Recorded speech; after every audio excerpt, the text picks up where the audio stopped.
persons involved?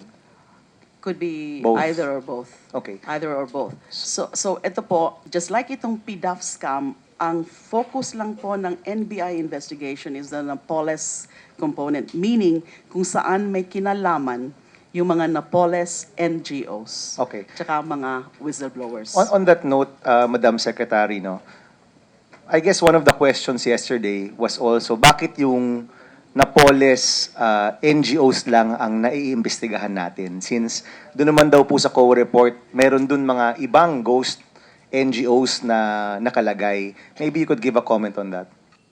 Yes, Your Honor.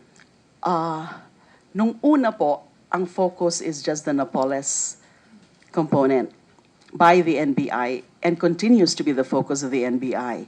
Pero yung the bigger scope, gawa nga nung linabas na in the meantime, yung COA special report, ay iniimbestigahan na rin po yan nung IAGC. Kaya ho nauna itong Napoles dahil nga ho, pumutok itong kaso na ito. Remember ho na all of this emanated from the serious illegal detention case of Ben Hurloy. Kaya nauna po yung Napoles investigation.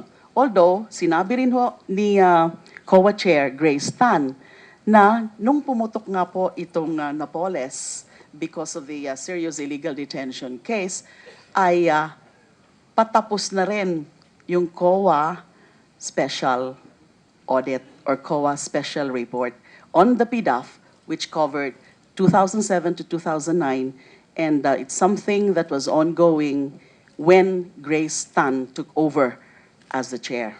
So just to clarify, Madam, no, ito pong mga kasong na-file natin, pagdating sa Napoles-related NGOs, hindi ho ito yung huli. Meron pa tayong second and probably a third batch of charges to be filed with the Ombudsman.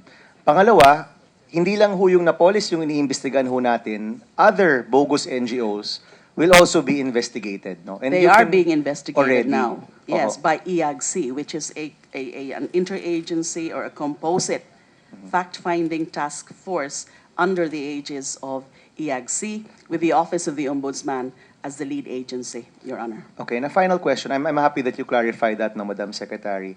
On a final note, pagdating po sa mga COA reports, no, because this has come to my attention that there are a lot of COA reports which talk about irregularities. Is there, in the process, and I was hoping that, Mr. Chairman, I was hoping that COA would be here. Maybe in the next hearing we can invite them again, no? Pag meron pong irregularity or illegality ang COA report, is that automatically submitted to the DOJ or the NBI for investigation, or they determine whether this needs to be investigated or not? I'm not sure, Your Honor, if it's a matter of course or it's something that is automatic, that COA is supposed to immediately or automatically refer the matter to DOJ or NBI. What I know is that there are offices to which COA would, as a matter of course, and I think it's mandated by law, if not the Constitution, to submit their reports. I think the Office of the President, the Senate, the House of Representatives, and the Office of the Ombudsman. But I don't think DOJ is part of the enumeration of the offices. In that case, Madam Secretary, would you advise, as a course of policy in the future, that if there are irregularities seen by COA, that automatically this should be investigated further? Because we've had reports that there have been COA reports in the past years which talk about irregularities but nothing ever happens to them, no?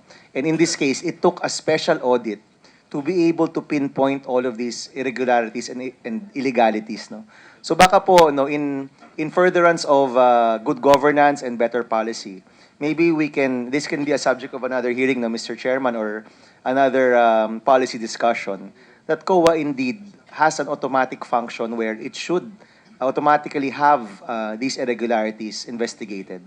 I think that is the existing policy already, Your Honor. And my attention has just been called to the fact that there is a tripartite MOA between and among COA, CSC, Civil Service Commission, and the Ombudsman.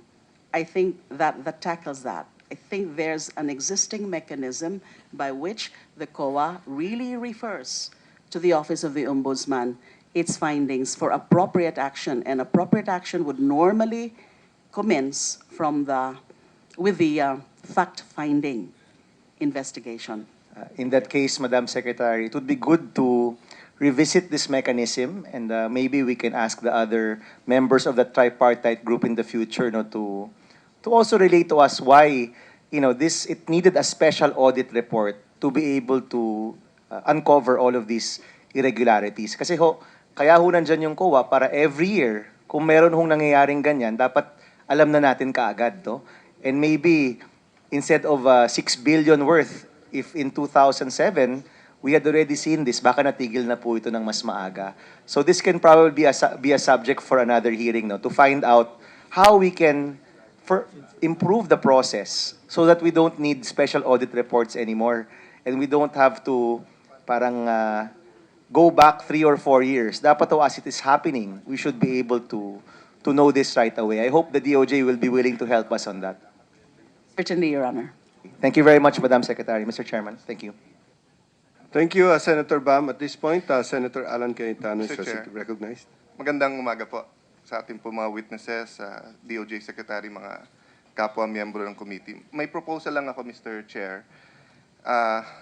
Pasensya na po kayo na late ako, pero napakarami nung affidavit. At ilan lang to, truck ang dinala ng DOJ. Salamat po na